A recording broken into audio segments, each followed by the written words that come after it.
in St. Paul. Join me as always, Mr. MAGA Jesse. How you doing there, buddy? Doing good. Yeah, we got plenty of good stuff to be getting into today. We will be talking about Tim Walz, Tyrant Timmy joining in on the constitutional crisis within the Minnesota legislature. We'll be giving people all of the updates, all of the news on the legislature. It's been a lot of craziness going on.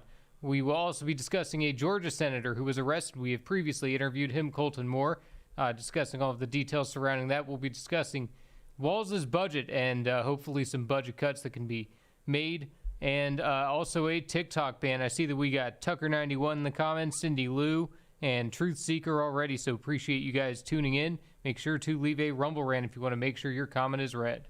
All right, let's get some business out of the way. If you guys have been watching the show for a while, you know we were giving away tickets to Jordan B. Peterson, who's coming to the Xcel Energy Center in St. Paul, Minnesota on January 27th. Dawson, pull it up. That event has been canceled, and there's not an explanation for it at this point. We don't know why. Which one am I pulling up? Did you look up Bring Me the News? Yep. Yeah, I wanted to show that. Canceled by Jordan Peterson, right? Yeah, it said by the organizer or whatever it is. I love how Bring Me the News. Conservative speaker Jordan Peterson. I guess that's what we're going to call him now. So anyhow, there isn't. It looks like it was about 6 cities total. It's not Duluth, so he's canceling. And they kind of allude to maybe ticket sales were down. I don't know. I thought people were excited to go to this thing. Certainly, we scooped up front row seats, and that was the last front row seats. So I can't imagine everyone just scooped up the front row seats, but they didn't fill up other seats. That doesn't make a lot of sense. But I don't know. Who knows what it is? Certainly, he's a very interesting guy. But we had a lot of people sign up for it, so we still held the drawing. So we can't announce the winner, and we had already contacted the winner this morning. Terry, I didn't want to put a last name because I don't know if people want that. So Terry is the winner, and she is a big fan of the show.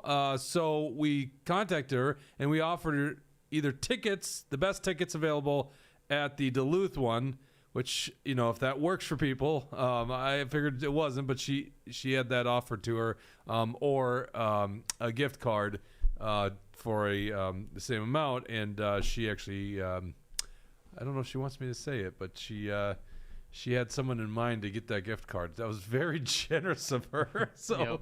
Terry, you are a rock star. Unfortunately, she was very interested in going to St. Paul, as was I. I was going to buy tickets. My parents were coming up for the show. So, unfortunately, apparently, it's not happening in St. Paul. So, maybe I'll go up to Duluth. I have no idea. Mm-hmm. But also, at this point, we believe Nicole Mitchell's trial will be on the 27th. So, I should be going up to Detroit Lake, shouldn't I? One of us should be going to Detroit Lakes there, Jesse.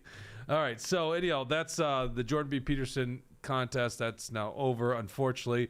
Nothing I could do about that. In future, maybe I need something that's a little bit more stable as a giveaway. I just assumed it was going to happen. My God.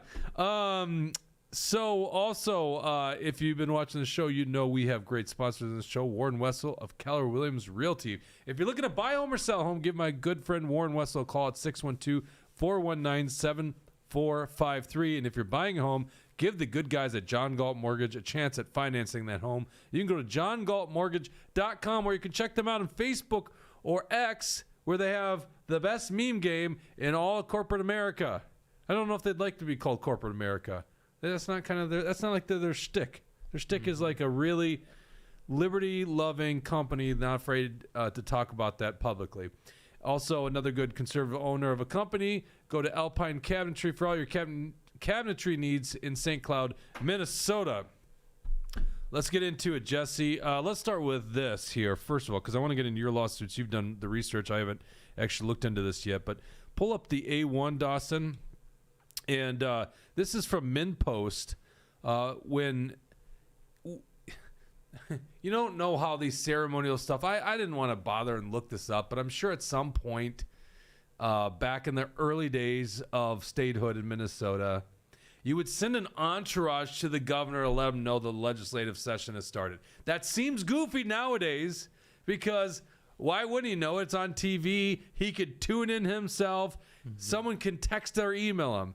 But back in the day, you probably had to get in a horse carriage and go to the governor's mansion. Maybe you had to send a pigeon. I don't know. You had to alert the governor that they're in session. You also do it to the Senate, which was always in the same building. And so that tradition continues on. And as you see, this is a picture of 4 Republican representatives going over there as the official entourage of the House, alerting the governor that he is indeed, that they are indeed in session. And answering for the governor is not Tim Walz, of course. It's his, Deputy Chief of Staff Lee Montgomery. And according to MinnPost, a brief vignette at the Minnesota State Capitol Wednesday demonstrated that nothing is routine this year. Usually as part of the opening ceremonies, the House and Senate appoint special committees to inform the other chamber and inform the governor that they are organized, ready to conduct business, and open to receive messages. It is usually a fun, sometimes silly meeting in which the governor or his representatives meet the committee and exchange pleasantries and attempts at humor. Then they leave and report back to their chambers. Not this year.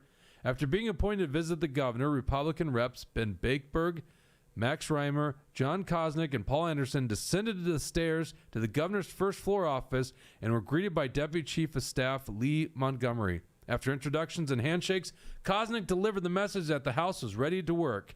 Quote, the governor is not prepared to accept any formal communications from the House that is not constitutionally organized, end quote, Montgomery said, citing Secretary of State Steve Simon's ruling Tuesday that because only 67 members were in the House and a quorum requires 68 members, the lack of a quorum meant no further action could be taken.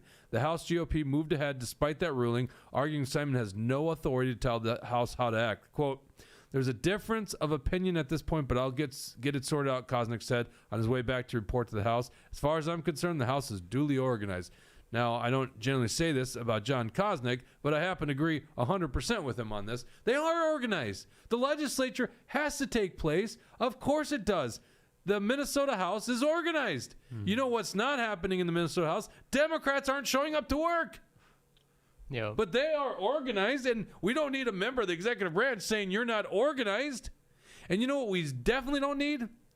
We don't need the judiciary weighing in on when the Minnesota House is organized. But the executive branch and the Democrats who aren't showing up to work are going to use the judiciary. So, Jesse, tell us, there are 2 lawsuits right now. Democrats are wasting taxpayer money on both sides of the ledger, by the way. They're wasting it on the side of the Keith Ellison. Attorney General Keith Ellison will argue for their case. And on the other side of the ledger is the Minnesota House has to hire attorneys to represent the Minnesota House. So we're going to be paying both sides of the ledger because the Democrats won't show up to work. Tell us what's going on here. Yeah, and to your point on Walz, he's obviously inserting himself, like Steve Simon is, the executive branch, inserting himself into the legislature, despite the constitutional divide and separations of power, even though he wants to pretend to be a constitutionalist that's concerned about whether or not this House is constitutionally organized. If he was truly concerned about that, he would be asking the Democrats to show up and do their jobs. Right. So the 2 lawsuits that are going on, they are titled and coded A25.00 or -0066.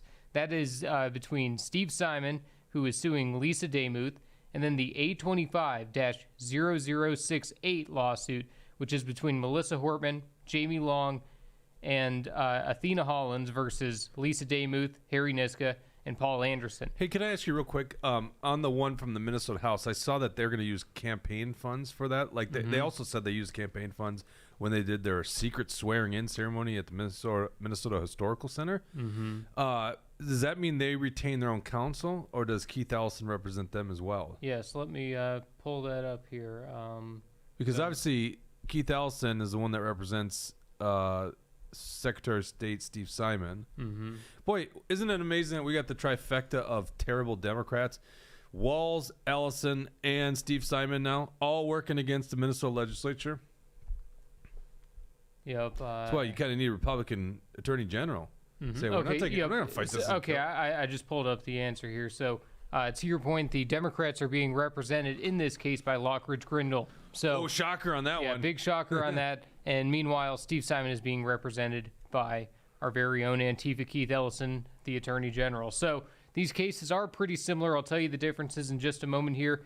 But just to give you a quick rundown here, the respondents, meaning Harry Niska, Lisa Demuth, and Paul Anderson, must get served the petition by today, the 16th, by 5 p.m.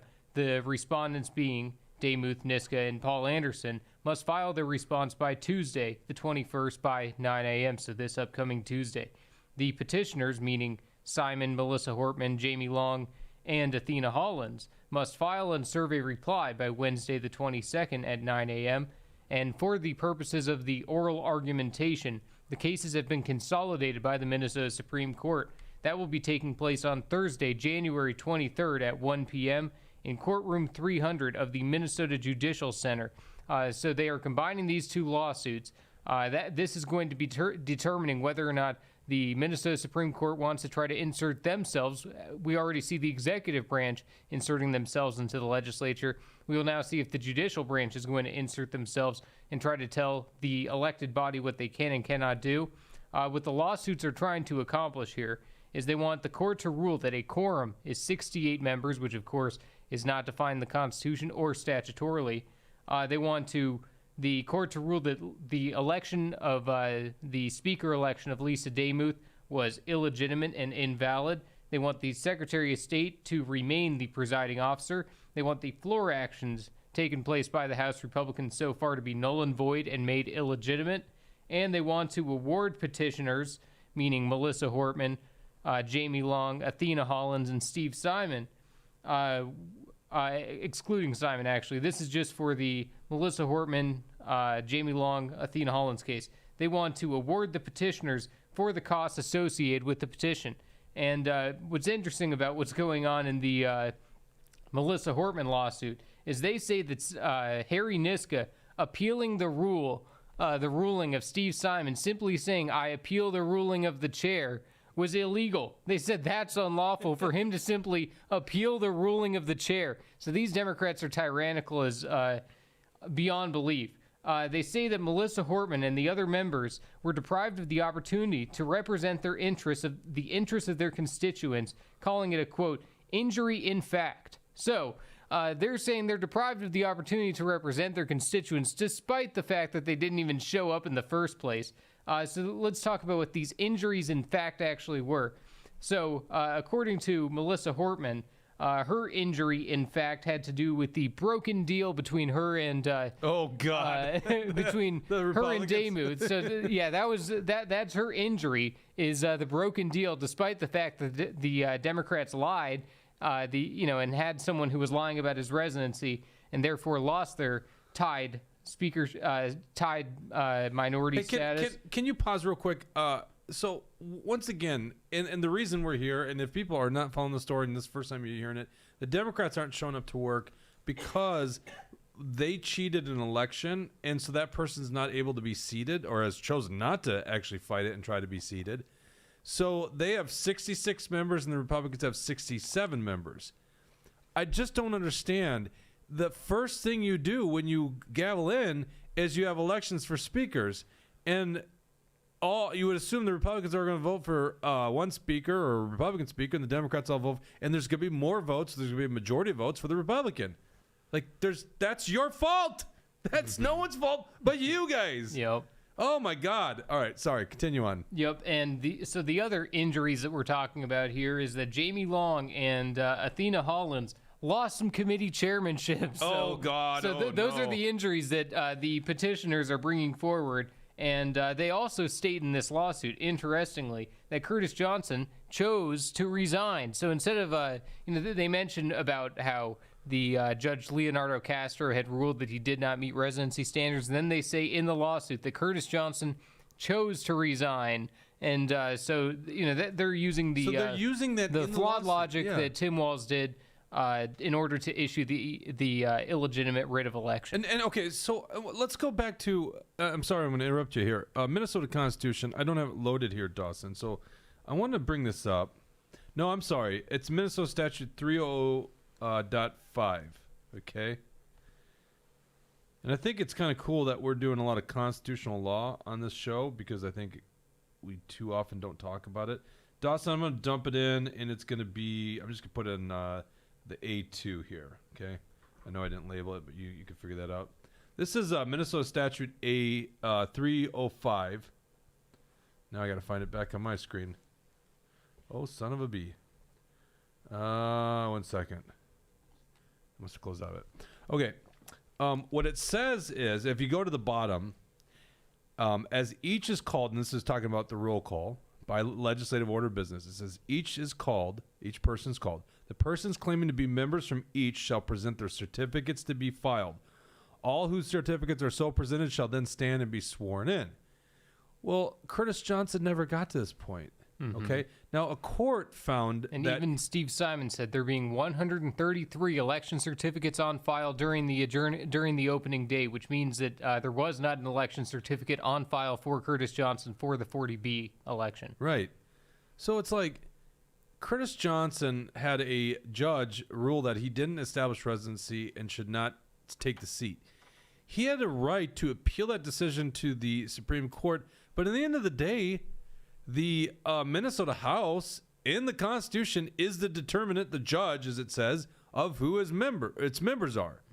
And so Curtis Johnson could have still shown up and presented his case to the House.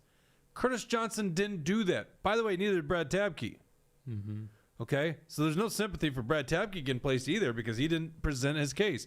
In fact, no Democrats have presented their certificates that I'm aware of to be filed and then took a sworn after that. So I don't even think they're members, honestly. Okay, go back to your story. Sorry. Yeah, no, I mean, that basically concludes it. We're going to have to see how it all shakes out on Thursday, January 23rd, because that is, of course, when the court case is going to be started for the opening oral arguments. And, I think that the Supreme Court is going to rule pretty quickly, but we have to remember that these are Walz and Dayton appointees, and I think Harry Niska has stated in a press conference or in talks with the press that the GOP will respect the rulings of courts, which I don't know. Really? You sure about that? Yeah, he said something along those lines. But he probably does want to say that because he's a lawyer. It was a broad enough statement so that there was maybe a little bit of leeway there. Because the Supreme Court is probably going to rule in favor of the Democrats, not based on the arguments that are at stake here, but because of the actors who are at play here. So considering the fact that they're all Democrat appointees, I think that the Supreme Court may end up doing the wrong thing. Republicans are then going to have to stand firm and hold their ground and not be willing to cave to the Democrats. They have to be not willing to cave on 54A. They have to not be willing to cave on 40B. Yeah, so I think the important thing to note here is if the Supreme Court rules in favor of the Democrats, why is that the final decider? That would make the Supreme Court the top branch of government, wouldn't it? Yep. Or Steve Simon deciding if the Minnesota legislature has a quorum and can open up for business. That makes him a superior branch of government. That's not the way it was designed. The Supreme Court should even reject this case because they shouldn't be deciding what happens in the Minnesota House. And it's sad that the Democrats, not shocking, but sad that the Democrats would go to a judiciary branch to try to determine what takes place in their branch of government. And this is a very bad precedent to be set because if the Democrats get away with it and the Supreme Court finds in favor of them, and I'm scared that they would because they are Democrat appointees, then in the future, the precedent that is set is one person basically can just decide to hold up a whole, one party could decide to hold up a whole legislative session or passage of bills or any of this kind of stuff. Is that what we want to do? Do we want to allow it to happen? What's that? Doesn't that sound good? If they can't do shit, then... I'll be honest with you, it would be good in some regards. But the institution of the legislative branch, or the Minnesota House, I should say, institution of the Minnesota House, and the legislative branch should be able to conduct business, right? Now, I would argue it can't be contrary to what's in the Minnesota Constitution, and that's where maybe I don't even know if I fully. I think anyone that's advocating for the Constitution and liberty should always have that as the highest priority, right? The highest principle. Because obviously legislators can violate the Constitution, the judiciary could violate the Constitution, and so can the executive branch. Well, we know the executive branch could violate the Constitution. What did Governor Tim Walz do during COVID, right? And by the way, none of these judges found what he did illegal, which is insane. Phil Kant says, who will represent the Republicans? Rondell Reed-LeBeau? No, it turns out not. This actually became a contentious issue. The Democrats are arguing Harry Niska is greasing his own pockets with the appointment of lawyers who are in his law firm that he's a partner with. Seems like a crazy story in this regard. It looks like bad optics. I get that. But first of all, they don't want to go into the courts. They need lawyers, and the best lawyers are probably with Cross Castle for Republicans, right? And so he did recuse himself from the vote, and they're not working on behalf of the firm. They're working independently. So maybe there's a degree of separacy. In most likelihood, aren't you? In most cases, people are going to hire an attorney that they know, and they're going to hire people that they're aware of, and they're going to hire people that they know are competent for that area of law. So to me, it doesn't necessarily stink of corruption. To me, these are cases that you have to fight. So it's not as if he's looking to bring this case on himself. These are defensive cases right here, where the Republicans are having to fight to make sure that the judicial branch doesn't interfere. And so the Democrats better be careful with the tactics that they employ, because if the courts decide to rule that it's perfectly fine for the Democrats to act this way, the Republicans might act that way to them. So what do you think happens here, Jesse, if the Supreme Court rules against them? I mean, what do the Republicans do? Go, we're just ignoring you? Like, right. We're not going yeah, I mean, it should have been, this case, like you said, should have been rejected from the start. But the fact that the Supreme Court has put out an order and required petitioners required the respondents to reply, and setting up the date for oral argumentation and whatnot, it seems like it's going forward. So in that case, I hate to say it, but if the Democrats get their way on this and the Supreme Court case goes through, I've seen Republicans roll over too many times to think that they're not going to roll over again. So, but let's play it out for a second. What are they going to do? Try to arrest Republicans in the House for acting, in the nature of the legislative business? No, they're not going to arrest people. So what would they do? Fine them? But I guess the question would then be, so let's assume, play this out, that the 40B race is not going to be found illegitimate, that the Republicans aren't going to be able to fight that one, that the Brad Tabke situation is not going to be fought, that it's going to be stuck at 67-67. In that situation, what do I expect to happen? I bet the Republicans cave, because the only options at that point is either to fight dirty like the Democrats are doing, or you're stuck with basically Democrat rule anyway. Right. Okay, so let me think this one through here. So the Democrats are arguing that there's a 68 quorum. Here's the easy way the Republicans get back. They hold up quorum at the end of the session. Yep. There you go, Governor Walz. You're not getting anything you want. No quorum. I mean, you guys brought this on, Democrats. Mm-hmm. You guys brought it on to yourself. We'll be following this story for a long time. This is a crazy-ass story. It's unbelievable. And, Republicans conducted business yesterday, by the way. They elected a chief clerk, which seems to make... So Chief Clerk Patrick Murphy, operating as if he is the chief clerk. So that lends credibility to the institution, in my opinion. The chief clerk accepted the position, is functioning as a chief clerk. They are journaling their activity. So there's a journal, there's an official journal. There's a sergeant at arms. There's a sergeant at arms, chief sergeant at arms, and all the other officers who were elected yesterday. So they are doing stuff. Now, here's another thing that I want to bring up.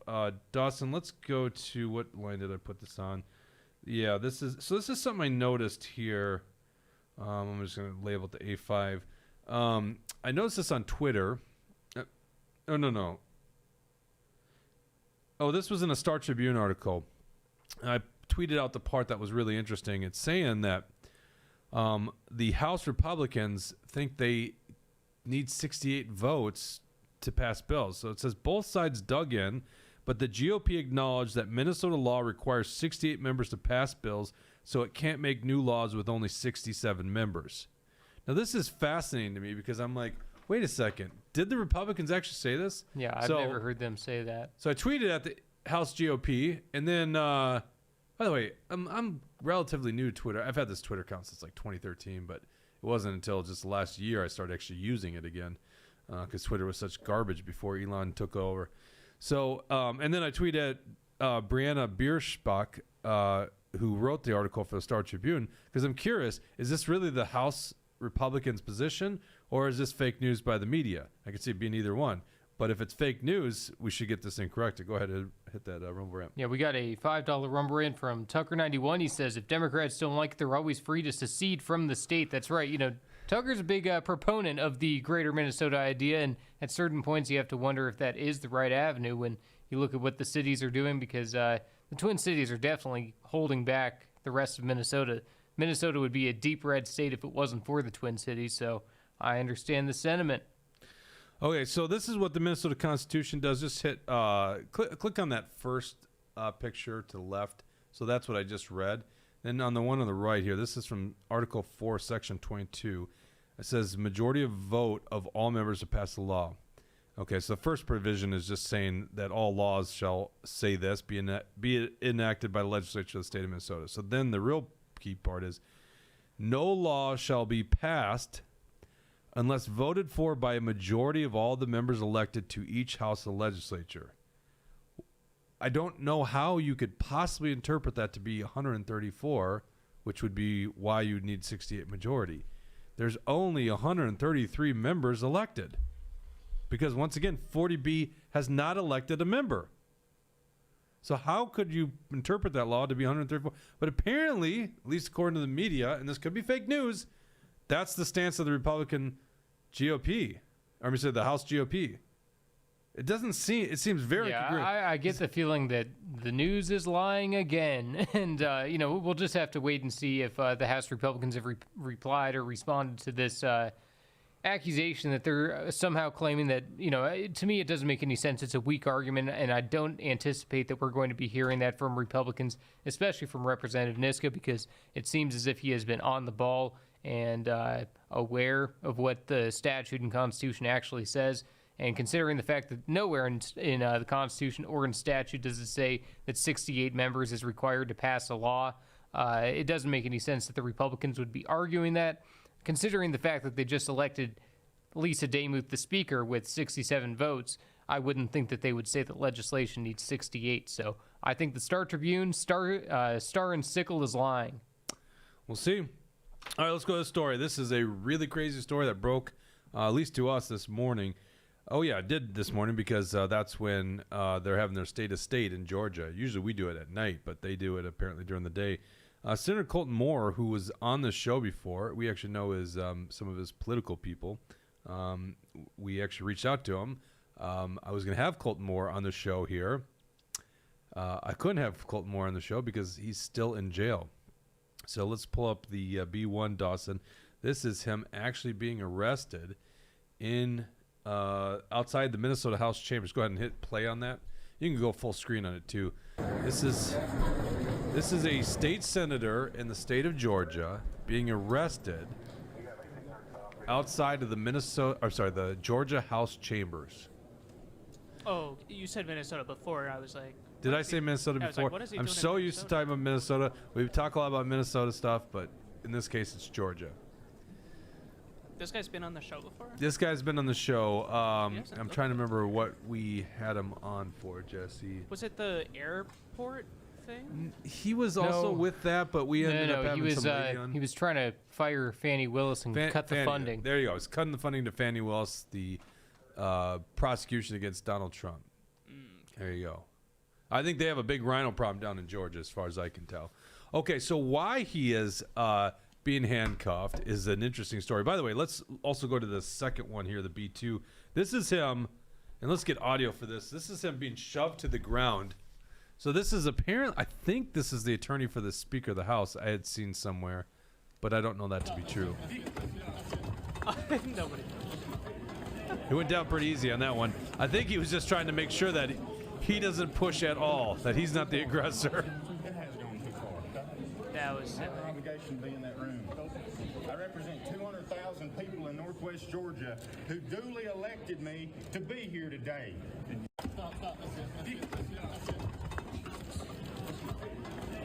that's so fun. Okay, so now what led to this is the interesting thing. So he has apparently been censored by the I keep doing it. The Georgia House for giving a speech. And I think we found the speech. They got him censored. So he's not supposed to be allowed into the Georgia State House. Here's the problem. He's a state senator, and Governor Kemp was giving the State of a State address to a joint session. So where I would argue, I guess you could have a state senator kicked out of a house most of the time, but not when he has a legal authority to be there, a joint session of the legislature. How can you stop? And there's actually a law in Minnesota, and I was talking to political people because there's probably one in Georgia. It's illegal to prohibit a state legislator from conducting business or to show up to the legislature. So the only reason he was going in the Georgia House at that point, just like if it was a State of the Union by the president, is they use the House because the House is the bigger body, right? There's more seats, and so it's easier to get the Senate into the House chambers than it is to put House members in the Senate chambers. Does that make sense? So he has a right as a member of the legislature, a state senator, to show up to the joint. In fact, he's got a duty, I would argue. Democrats would disagree with that in Minnesota, right? They don't believe you have a duty to show up, but he has a duty to show up for a joint legislative session, and that's what got him arrested. Now, this is the Chattanoogan.com. Let's go to the B3. This is one of, and I wish we could have him on, but yeah, apparently Colton is still in jail. Senator Colton Moore of Dade County. By the way, this was written earlier this morning before. Oh no, I'm sorry. This has been updated now. Okay, when I read it before, it was before he got arrested. Senator Colton Moore arrested, taken to jail after defying House Speaker's order not to attend joint session. Senator Colton Moore of Dade County was arrested on Thursday morning after he defied the order of Georgia House Speaker John Burns that he would not be allowed for a joint legislative session in Atlanta. Senator Moore's staff said, "This is a chilling reminder of how far the deep state and career politicians will go to silence America First conservatives. This isn't just an attack on Colton Moore, it's an attack on you, the people who elected him to fight against the corrupt Georgia establishment." Senator Moore had said Wednesday, Speaker John Burns is attempting to arrest and block me from representing the 53rd District at tomorrow's State of the State joint session. This corrupt move is an attempt to silence your voice and mine. The Burns letter to Senator Moore said, on Thursday, January 16, 2025, members of the General Assembly will gather in the House chamber for Governor Brian Kemp's 7th State of the State address. As you recall, on March 14, 2024, following your vile, disparaging, and false comments in reference to the character of former Speaker David Ralston, whatever, because how, by the way, I just read this from my vantage point and just assume that the speaker was corrupt. You know, like I just assume you didn't have like this real patriotic Speaker of the House, right? So I'm guessing Colton Moore, without even knowing the dynamics here, is probably right, because what speaker is not incredibly corrupt, right? Mm-hmm. All right. Speaker David Ralston, because House rules require me to uphold the decorum of the House and decency of speech. I subsequently ordered the doorkeeper of the House, Corey Mulkey, to prevent your entrance onto any property of the Georgia House of Representatives, especially the House chamber.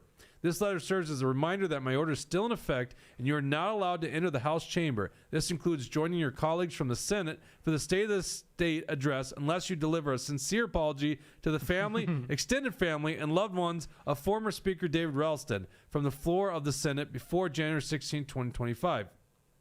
Senator Moore told the House Speaker his letter was unconstitutional, illegal, and the most disgraceful piece of correspondence issued by a legislator in the history of the state of Georgia. He said, Your acts constitute both an impermissible censorship of my voice as an elected state senator and an unlawful obstruction of my sworn duties to the people of Georgia. Senator Moore said he wanted to inform you of my presence at the session and said his order was unenforceable and invalid. Can somebody stop a state senator from completing his duties as a legislator? I assume that it's the same as in Minnesota. You cannot do that. I'm assuming Georgia has it. I don't know. I'm not a scholar on Georgia statutes. Yeah, I think it's sketchy legal territory even to prevent a citizen from attending Capitol events, you know, which I know that there's all kinds of cases where that happens, where individual citizens are, you know, given trespasses from the state Capitol building. But to do that to a state senator on, you know, just on the other side of the building to the House chamber, it's insane. It shows that these, you know, at least the Speaker of the House, he appears to be power hungry and on a power trip to, to try to demand an apology. And, the whole story is just nuts. Why not just write the apology? Did he say something that was like... Well, we're going to watch it. I haven't watched it. It was sent to me right before the show started, so we're going to watch it together. But I think there's an argument to be made if someone was disruptive in the House chambers that you could, ban them from entering the House, I guess, right? I think there's decorum that needs to happen. So, that makes sense from the public perspective. But if you are a duly elected legislator, you can't stop them from performing their functions, Certainly, one violation doesn't mean that you could just prohibit them from any functions in the future. Now, I imagine if they're trying to... Especially just because you didn't like a speech that they gave on the floor. I mean, that happens all the time with these politicians. I've seen lots of crazy speeches, so here we go. First time watching it. You guys get to see it with us. Dawson, let's pull up this speech that apparently is the reason he can't enter the House floor again. Conviction from the previous speaker. Majority Leader referenced fierce independence. Well, I reckon the speaker and myself come from a similar bloodline. Because, Senators, I rise today in a steadfast opposition to Senate Resolution 687. My fellow senators, I think to bring a comparison to who this man was, we should first look at one of the greatest Georgians to ever live. A man who is globally recognized as a symbol of justice. Who am I talking about? Martin Luther King Jr. A man, what did he say? He said an injustice anywhere was a threat to justice everywhere. Powerful words that we should think about as we vote for this resolution. Because this body is about to perpetually memorialize, in my opinion, one of the most corrupt Georgia leaders we'll ever see in our lifetimes. I first remember learning about a girl named Haley when I served in the chamber across the way. Haley was brutally raped, sodomized in her living room by a man her family trusted. That man was Jason Brothers, and he hired Speaker David Ralston as his attorney, not to defend him, but to protect him from justice. You see, for nearly a decade, this case rocked on, and Haley became terminally ill, never seeing justice. Her family once walked in on her in a bathtub with blood as she contemplated suicide.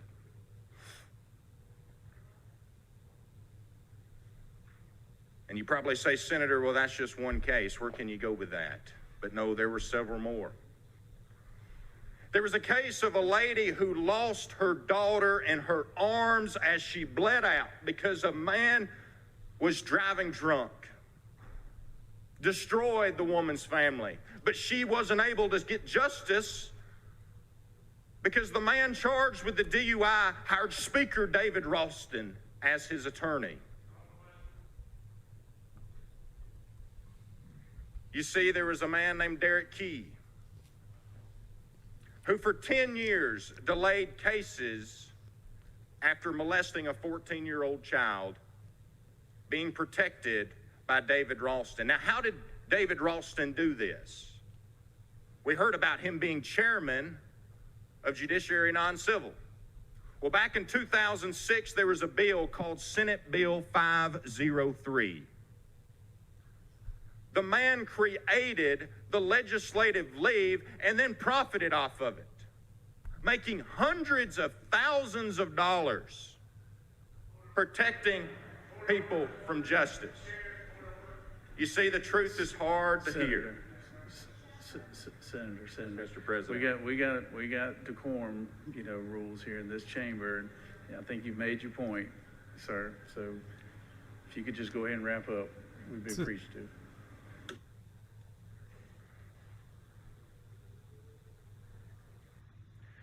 Mr. President, I know it's hard to hear, but there were thousands of case delays. And make no mistake, these egregious examples I've given is no semblance of morality. You see, we as lawmakers are supposed to protect the vulnerable, Mr. President. We're supposed to protect children. We're supposed to protect law enforcement officers. Think about the law enforcement officers who were assaulted and weren't able to get to justice because of this man. You see, the Speaker turned a blind eye to what we as legislators know to be truth. And records show that after he was Speaker, he did not attend another court case. You see, he had more than 164 clients because if you're not trying those clients, you just pick up more and more of them. No court, less work. He had an operation. He was running an industry, Mr. President, and all he was using was a simple form letter, sending it to the court, referencing the code section that the man created in 2006. Senator, not the time or place. Not the time or place. Wait, why not? Mr. Go ahead President, and yield the well, Senator. at your request. Wait, why is it not time and place? Well, I don't understand. I think if you're doing a resolution honoring somebody, but that person's got a sketchy that past, would be the time to talk about it, I guess. Yeah, right. But I guess, I was just reading, so it looks like there was some kind of portrait unveiled of the Speaker at the Capitol building that day, so they're saying, why do you have to say this today? But, if he was a scumbag attorney, you should be able to say that. Yeah. Did he just die or something? Was it recent? I think he died in 2022, it looks like. So this if it was like years last later. week, then that's that's one thing. Well, but still, if you're doing a specific legislative act where you're passing a resolution honoring someone's contributions, right? And that person's a scumbag. Let me just give you a good case in point. Nancy Pelosi. Like, you can't speak out about all the corrupt shit she has done over her time. That's not called for. Yes, it is. How about you don't vote for these resolutions? How about you stand up and stop? I'm so sick of these people. And that especially in that swamp situation creatures. where it's, I'm sure it's less well known who that guy actually is. So it's kind of more incumbent on these senators and legislators to inform the people of who exactly it is they're going to honor. I'm curious what their decorum rules are now, because he said it like there was a specific one saying don't talk bad about dead people, but that wouldn't make any sense. I wonder what decorum is. Very generic, and if they don't like what you're saying, they will find it to be against decorum. Maybe it's that crazy. Southern niceness law or something. I don't know. Yeah. So that apparently is what got this guy banned from the House. But I go back to, he is performing his legislative duties to go to the state of state. How do you ban him from the House chambers? He's doing his legislative duty. There is Minnesota law against that. I'm sure Georgia's got some kind of law. We're going to have Andy Parrish here in a second. He's going to tell us a little bit about the TikTok ban. But I want to get into another segment. This segment is brought to you by Warren Wessel of Keller Williams Realty. If you're looking to buy a home or sell a home, give Warren a call at 612-419-7453. We'll try to get Colton Moore or someone from his team on Tuesday's show because I'm more curious about where this thing goes. It's a really interesting thing. And I was just saying to his team, like, it's a constitutional crisis. Can you ban a legislator from their duties? And quite frankly, free speech too. Like, free speech doesn't exist on the floor. You don't like the guy. You don't like hearing the fact that this guy maybe was problematic and was a swamp creature. But of course, know your audience, right, Colton? There's a bunch of swamp creatures. They don't like it.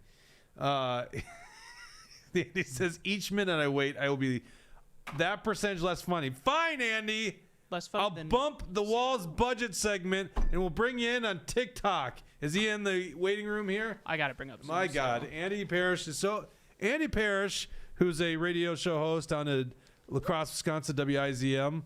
When I grew up, it was 1410 WIZM. I think they are still 1410 AM. La Crosse area, I don't know how far they reach, but it's AM. It probably goes to Antarctica. And so, anyhow, he's got a bit, or not a bit. He's pretty funny. But but he wants to talk about this TikTok ban. And quite frankly, I haven't really got into the story yet. So I'm like, yeah, tell me what you know, Andy. Are you there, Andy? He's not in. Is he not in? yet.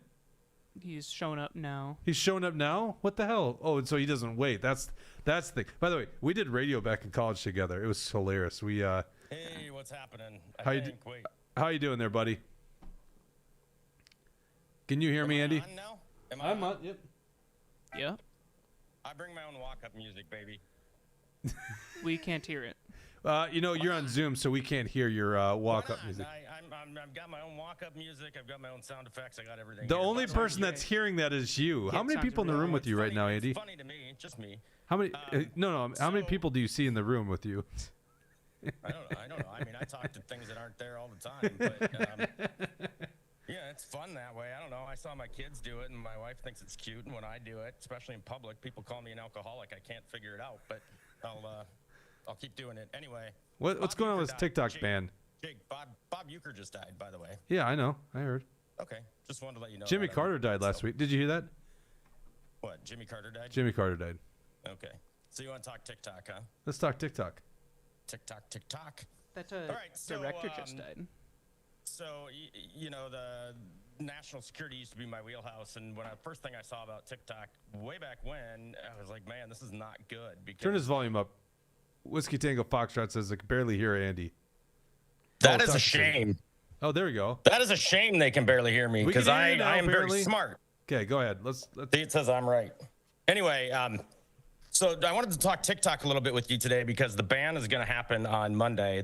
The Supreme Court's not going to get involved. They very rarely get involved on issues of national security, so I don't expect them to this time. But, people need to understand that the way wars are being fought now is not the way we think of it or we're taught in our textbooks. Wars, especially among industrialized countries, are fought basically by economic ways and by creating social unrest within whatever society they want to. I mean, case in point, Black Lives Matter. And I believe I told you a long time. No, I told you a long time ago, Jake, I thought China and Russia were behind all of that. And I'm right, because if you look, 914 black men were shot and killed by police officers under the Trump administration. In Minneapolis alone, as you well know, the damage estimates were $2 billion, and that doesn't include Kenosha, Madison, Tennessee, doesn't include any of those. And under the Biden administration, through October, up to October, so through September, there were 847 black men killed by police officers, and the National Small Business Administration has reported exactly $0 worth of claims due to Black Lives Matters riots. Can somebody explain that to me? He is on pace to supersede where Trump was at. So if he's 30 behind him, but the number per month is in the 50s and 60s, and we still have several months to go to count that. Because this is the way a war is fought. You now decide to tear apart a society, and TikTok, it's not for the lulz and the ROFLs, and somebody help me out. I don't even know what this stuff means. I'd love to be able to talk to my kids.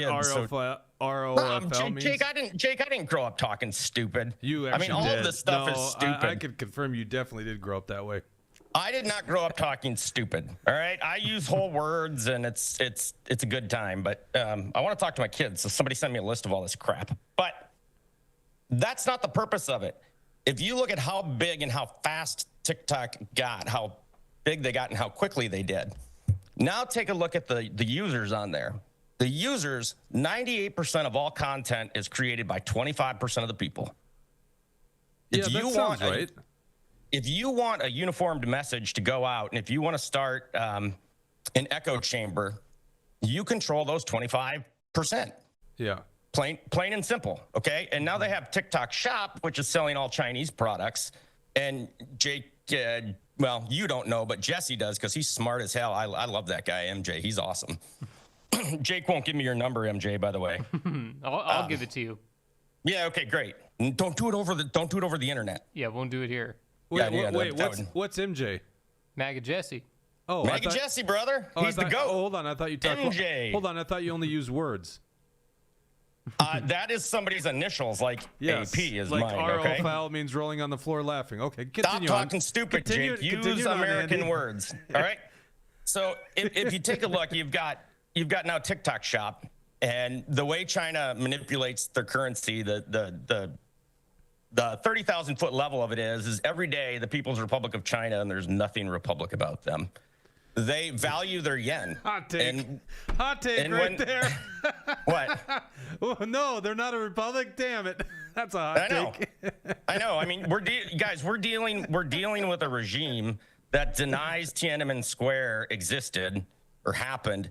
But when they executed the guilty, they actually sent a bill for the bullets. It was called the bullet fee, and it was about 5 yen, which was about $1. So I mean, they wanted to put fear in people, but they don't play fair.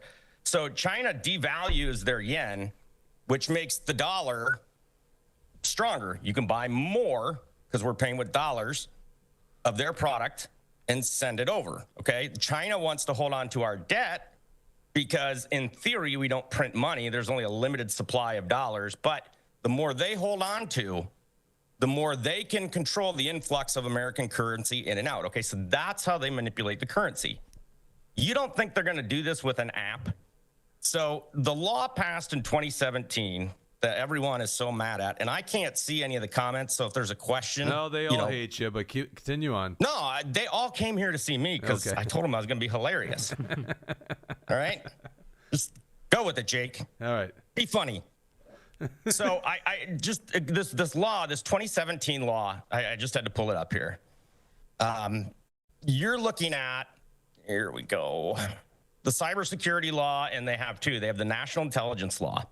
The law obligates Chinese individuals and entities, including U.S. subsidiaries in China, to cooperate at the demand of the People's Republic of China's intelligence organization. So if they walk in, they don't need a warrant. They don't need to go to a court. They can just say, we need this. That wasn't good enough. That was 2017. This is when TikTok started to become a little bit popular. It didn't explode until 2020. In 2021, the People's Republic of China passed the counter-espionage law. Passed, they just decree it actually, but it mandates that Chinese nationals and entities cooperate with all intelligence services while abroad. Why is that important? TikTok has a U.S. office with 7,000 employees. Think of that. So our data here in America, because they're owned by a Chinese company, we are forced to comply with whatever requests that they have. That is scary as can be, Jake. You know, and then they passed a law in 21. Now it's really wild. Well, let's go to 2020 first. I'll go in order. They created the State Cryptographic Administration. It oversees commercial encryption. And Dawson, I'm going to default to you if I get the summary of this wrong, but when you see a little lock up on a website, it says basically it's safe, that there's a direct connection between you and the website, and you can put your credit card information in there, your social security, you can make your orders, whatever, and it's a safe transaction. Nobody can get it. Is that an okay summary? It's close enough, I guess. To what Close you're enough for talking the about. purposes? Sure, yeah. Okay. So in China, guess where you have to get that security certificate from? If you're a Chinese-based company. Yeah, the government. The People's Republic of China's National Intelligence Agency. So they issue you, the company, the certificate. So they built it. They have the username and the password to log right in. That's all they need to do, and they already have access to everything. Mm-hmm. So there Andy, really is when the CEO of TikTok goes and testifies to Congress and he says, you know, and he basically tells Congress that China has no control over TikTok, you think that he's just blowing smoke up there? And he's 100% telling the truth, and he's not giving money. He's not giving any data to China. He's 100% telling the truth. They're taking it. Mm-hmm. And there's a big difference. Mm-hmm. So when he says we're not cooperating, sure, we're not cooperating, but we are following the law. Mm-hmm. So there's a huge difference, and he's playing good with words here. But, you know, well, it's if a you communist go down, country. You have to remember that. So it's not that you have private ownership of anything. They only allow the markets to kind of exist for the purpose of the benefits of a free market system. But anytime the government takes, right? So guess By the what way, country it just happens in banned America TikTok? when you think about that. Jake, guess what country just banned TikTok? France. Oh, well, you can't hear my response if you do that. All right, France. Go ahead. My China. guess is- Wow. China does not allow the full version of TikTok. I They have to allow a fact check. government. They allow a government version, which is slimmed down, which does not allow anything from outside of Chinese IP addresses, and they monitor it. But it is about a half a version of what the rest of the world has. Now, why would China ban the full version of TikTok in their own country? Free speech. Yeah, free speech. But here's what takes actually, the cake. I fact checked him. It looks like he's right. Jake, look at my hat. I'm right. National Well, security I know, but was my you got wheelhouse. And on election night, you got Virginia. You're way wrong. So I got Virginia wrong. I did, yeah, and I got Nevada wrong. But that was it. But for weeks, I had been telling you there's no hope for Kamala, and I was right. Because it says I'm right. Well, see? so were we. I mean, No, we you got that weren't. one right. All right. Well, All right. So When I you- have, just I have hold a on, little this bit of info for this kind Go of. ahead. There's also this whole thing with China and banning certain apps and stuff like that. That happens with just about everything. Like even Nintendo games have I hear different ya. versions that all come out for So we China. should trust Disney them. Disney movies come out with Chinese versions that have like gay stuff removed. So it's like a pretty well known thing that China is not very free speech Sure. friendly. Yeah. sure, but how ironic is that, Dawson, that they won't even allow the same app that they want all Americans using in their own country? Is TikTok even a Chinese app? I thought it was from Yeah, Taiwan. it's so no, ByteDance is the parent company. They were once music.ly or something like that, and Musical.ly? ByteDance came along. Yeah. JL, ByteDance came along and merged them. JL Jazz says, got to go, folks. This is fascinating, sort of, but I've been neglected too much today. Don't neglect, but I do appreciate you tuning in. Andy, So, in the hold limited on, time. Jake. This is the last one. I got to get this one in. Okay, and then I all want to that- ask you about this airport thing because I'm actually Okay. fascinated about that. Of all the permissions that, you know, when you like install an app and it says accept these permissions and you got to accept them all, there's one in there that stands out that other social media apps don't ask for, and we grant it to them. That's SIM card access. So with ByteDance getting SIM card access, that is the heart of your phone. That carries your unique identifier. You can't spoof around it. It's a hard-coded deal. If you were to lose your SIM card, you could go to Verizon, they make a copy, just put it in a new phone, you're good to go. Don't think for a minute that once they've profiled people that they want to profile and TikTok is on their phone, don't you dare think for a minute that they didn't clone that SIM card, and now they can listen to every call. They can read every text message. They can see what apps you're on. They can see what dirty websites you go to. They can see all of it, and you don't know. And we think we should just allow this to happen. You know, if we want to get a warrant for TikTok, the law says do not comply until the Chinese government says comply. So if we go through the courts, do everything proper, we get a warrant, they will not comply with that data unless the People's Republic of China says do it. Okay. All right, I'm really mad at TikTok. I was never on it. Adios. No, I want to get your opinion because you brought up on the phone this morning this story in lacrosse. And you guys were talking about Yep. wisdom. Dawson, I've got this in the segment here. It's D1 for lack of a better term. This is from Wisdom News Talk. La Crosse Regional Airport is seeking financial support from La Crosse County to possibly bring Delta Airlines back with some assurances.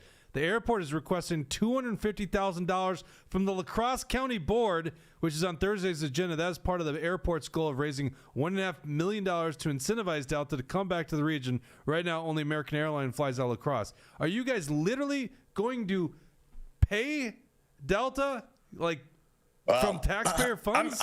I'm doing my part here. Tomorrow's commentary, I do a 1-minute commentary that they play throughout the day, and it's basically they call it the Guaranteed Revenue Program.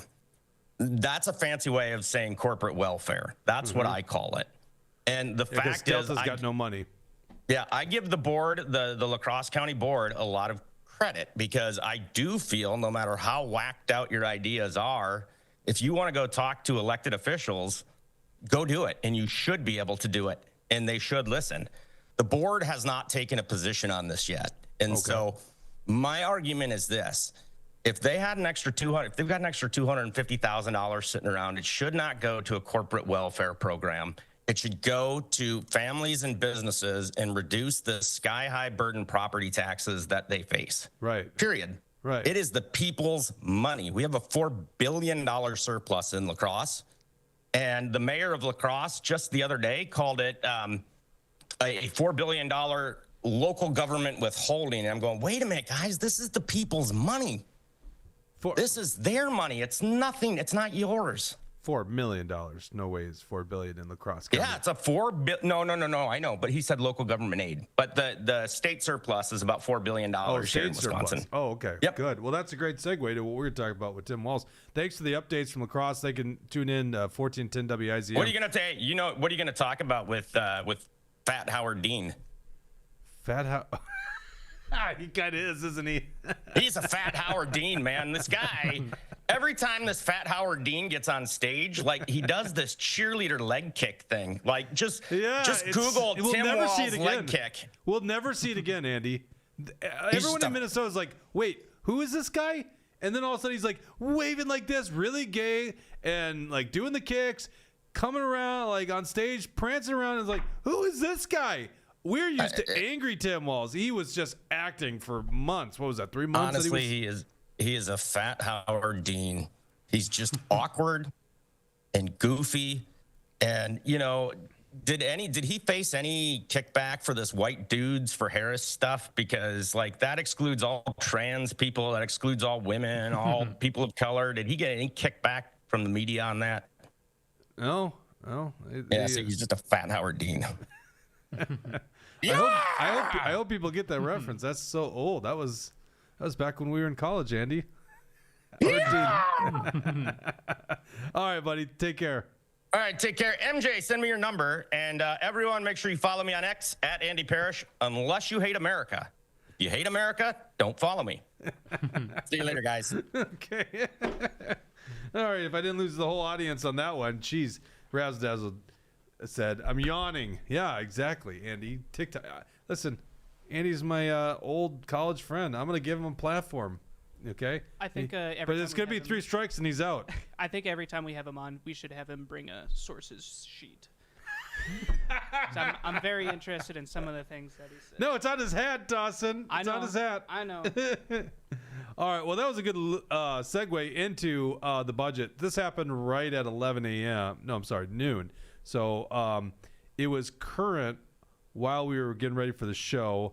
I hope we have a timestamp because I do want to play a little bit of the video, but it was still live as we went in. Let's go. You can go to truthhurtsnews.com if you want to read this. Segment's brought to you by John Galt Mortgage Company. If you're looking to finance a home, go to johngaltmortgage.com. He's awesome. Those guys, Andrew, Tim, the whole gang at John Galt Mortgage Company, great people. Great meme game, too, by the way. It's at truthhurtsnews.com. Tim Walz, sorry, I should read the headline first, as if I've done this before. Governor Walz releases budget wants state spending to grow to whopping $65.5 billion and not give back the surplus. Now, you got to understand, there's a projected surplus coming up in this next coming biennium. We have a 2-year budget. But he also blew through a $20 billion budget surplus on more government waste. I argue we can give back that surplus still by cutting government. Now, this is Tim Walz's budget proposal. He wants to keep the wasteful spending in the post-COVID bloated numbers.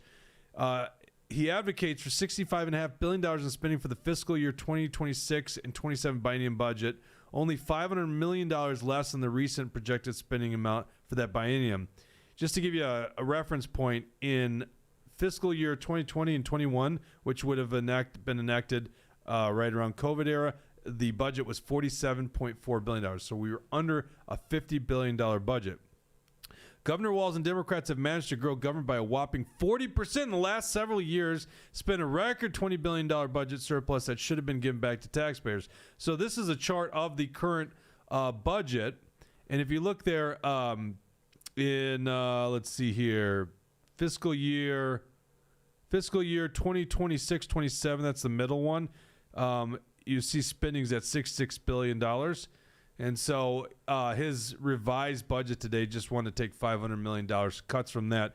And if you see that blue line on the bottom, that is showing the They say available balance, which is either a surplus or a deficit. So if you look on the far right, they're projected of a $5.1 billion budget deficit. Now, my contention, and I know Action for Liberty is leading on this issue, is Republicans need to go back to pre-COVID numbers, right?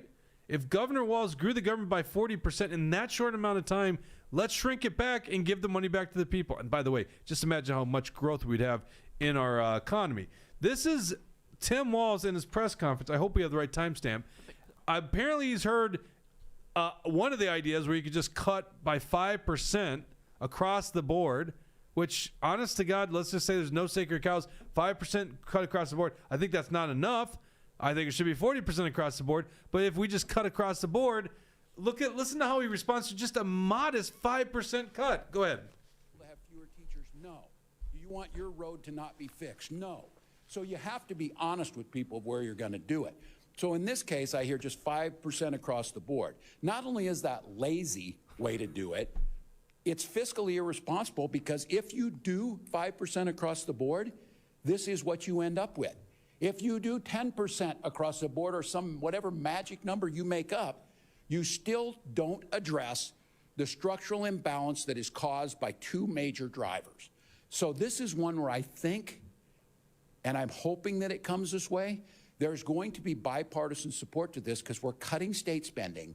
We're getting more efficiencies in the delivery of service. We're cutting taxes, the sales tax, to the vast majority. Why would anyone believe he's going to be more efficient in government spending? And asking for the tools and asking for the responsibility to make sure there's no fraud in these programs. And all right, that's enough. And by the way, once again, like Andy was saying, the what do you call him, the fat Howard Dean? I mean, like, where's the jolly old campaign guy? He gets angry. I don't think the media wasn't even asking questions yet. He just gets angry and normal. Like, he's always like trying to explain things. He knows, it's like he can hear the arguments against him, and he's just like answering it in his own head. K-Wall asks a great question. Has the Minnesota state budget ever went down in our lifetimes? Kind of no, but the reason I say kind of no, because it technically went down after the Great Recession. But that's because the feds boosted our budget spending with federal dollars, which really is our money, right? And then so it ballooned up for the Great Recession, 2008 era, and then the next year went back down. In fact, that's kind of what Tim Walz is doing. Spending is going to go down slightly from where it's at currently, but that's after he grew at 40%. Let's go. We got a $5 Rumble Rand from Brad Ganser. He says, Doge MN. Oh, yeah, that's right. I forgot. I bought that. I got that domain. Yeah, we got to start. I got to start doing something on that. Oh, my God. Oh, Dawson, Andy's sending you his fact sheet over, so just so you know that. Yeah, I am. No, that's okay. We're good. I'm looking through it, and I don't see any links to any sources. Oh, wouldn't it be funny if it just said Wikipedia? I mean, Wikipedia can work. Wikipedia, people sleep on it. That's true. Wikipedia actually has sources on it. All right. So anyhow, yeah, this is Tim Walz. Like, literally, we can't possibly cut any government. Government's too big. This is where Republicans really got to show their true colors. Okay. Now we're behind their moves. They're on the right here in the legislature. I mean, Democrats are literally not showing up for work, and they're getting a paycheck. It's ridiculous, and they're trying to stop the legislative branch of government from enacting its constitutional authority. And the reason they're doing this is because they had a Democrat cheat, run an election he can't, and they're in a minority, right? Until a special election happens, and then Tim Walz called for a special election against the law. So the Democrats are on the wrong, and then we're with the Republicans. But eventually, the Republicans are going to have to show. I hate to sound like a Debbie Downer here, but what good is it in having Lisa Demuth and Republicans opening up the legislative session if they're not actually going to move the ball of liberty in the right direction? And so here's what you can show us. How about you actually come out with a budget that massively shrinks government and gives back the money to the people, right? Because we were arguing when there was a $20 billion budget surplus that the legislature and Tim Walz should give us a one-year tax holiday. One-year income tax holiday. Wouldn't that be nice? Can you imagine the growth of our government if everyone had a one-year income tax holiday? Maybe you're a wealthy Minnesotan and it's hundreds of thousands of dollars back to you, or maybe you're just a typical Minnesota family and it's thousands of dollars back to you. Does it freaking matter? you don't have to pay income taxes in the state of Minnesota. And that's how big the budget surplus was. It could have come back to us, and we could have got a zero tax liability for the whole year. Here's another proposal. How about no sales tax? Or certainly no sales tax on cars. You know, like the stupid, like you buy a $50,000 car in Minnesota, you got to pay a sales tax even if it's a used car. No, but that's nowhere in Tim Walz's idea of how to govern, you know. And now he goes and he says, and I don't even know what the real proposals are, but he's saying there's going to be a sales tax cut, although it seems like he's actually going to try to tax stock sales. It sounded like that's what he was saying in his thing, but I don't know the rollout of the program. But he says there's some kind of sales tax cut, the first in Minnesota's history. And it's like, it's going to be modest at best. But this is the same guy that just grew taxes when he had a $20 billion surplus. You guys know that? He actually increased taxes on Minnesotans. They have this delivery fee now. Like if you order over $100 of goods on Amazon, you have a delivery fee tax. And what was the other one he had? He had like another, like wasn't a sales tax. He had another tax. I'm already forgetting. He had two taxes that the Democrats passed when they had a $20 billion budget surplus. So, yeah, they could totally do stuff. Let's go to some comments here, and then let's go to the post show. I don't know what you want me to read here. Tucker says, make it a permanent income tax holiday, sales tax holiday too. Razzle Dazzle says, I've told my rep that the GOP House should start at $38 billion total spending budget. Ooh, I like do that. believe that the state will reduce the sales tax by 1%. So, yeah, I mean, that'd be a great starting ground because anytime that, you know, wherever you start is not where you're going to finish. So we need to start at a very hardcore point. Yeah, and I mean, quite frankly, we'll do just fine if it's $38 billion. It's not like it's the end of the world, you know? Like, we can survive. The private sector will survive, but they can't find a single cut. Like Tim Walz acting like they're cutting government. Like, no, it's ridiculous. You're growing government. You've grown government. I mean, you saw the numbers, $47.5 billion in the pre-COVID era or the COVID era. And now they're going up to a $65.5 billion. And that comes from taxing us, the citizens of Minnesota. And we know what it's going towards. Wasteful government projects and fraud, right? We can afford to have less government spending in this state. All right, let's go to the post show here. This is for our premium subscribers. One of the deals that Terry, our winner, is, and I'm going to do it right now, gets to be it's a free membership for a year. Boy, that sucks that Jordan Peterson canceled St. Paul. Boy, that really stinks. Because I'm not sure I'm going to go to Duluth, but maybe Ganser and I can go up there. But anyhow, join us in the post show. If you'd like to become a premium subscriber, help out the show, go to truthhurtsnews.com, and right on the top, hit support us. You get a free locals account, and it's $8 a month or $88 a year, but your locals account will hook you up to the post show.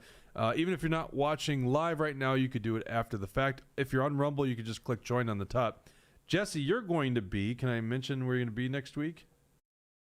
Yeah, I guess so. No? Did I put you on the spot? You kind of did. I don't have to. We could just leave it. We don't have to say it. I thought it would be fun to say it, but no. Never mind. Jesse's going to not be on the show here on Tuesday. He's going to be somewhere. Get this look from him. He won't be on the show here on Tuesday, so I'll have to fill in that seat. It's hard to fill in that seat. Anyhow, so we'll see where the legislature goes next week, and then also we have Nicole Mitchell's trial coming up. For all you guys that are premium subscribers and new premium subscribers, go to the post show. For everyone else, we'll be back on Tuesday. Take care. Bye-bye.